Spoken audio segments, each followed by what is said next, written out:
Hello everyone, welcome to CRK vlogs. ఇవాళ మన recipe చెనిక్కాయల కారం పులుసు.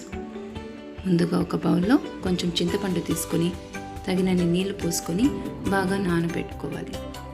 ఇలా పల్పుని సపరేట్ చేసి మనం చూపించిన విధంగా వడగట్టుకోవాలి. ఈ చింతపులుసుని మల్టిపుల్ టైమ్స్ ఇలా చేస్తే మనకి ఇలా పిప్పి వస్తుంది. చింతపులుసులో మనం ఒక టమాటా వేసి బాగా కలుపుకొని ఆ పల్ప్ మొత్తం తీసుకొని ఆ తొక్కుని సపరేట్ చేసి పెట్టుకోవాలి. అలాగే పచ్చినికాయని ఒలుచుకొని ముందుగా పక్కన పెట్టుకోవాలి. దాన్ని బాగా శుభ్రం చేసుకొని పక్కన పెట్టుకోవాలి.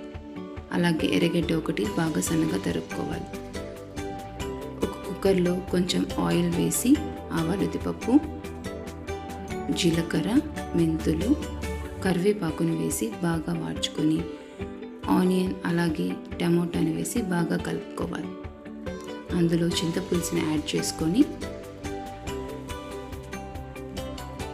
కొద్దిగా పసుపు, ఒక 3 నుండి 4 టేబుల్ స్పూన్ల కారం,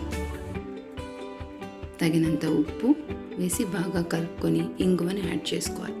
మిరియాల పొడి అలాగే కడిగి పెట్టుకున్న పచ్చెనిక్కాయని యాడ్ చేసుకోవాలి.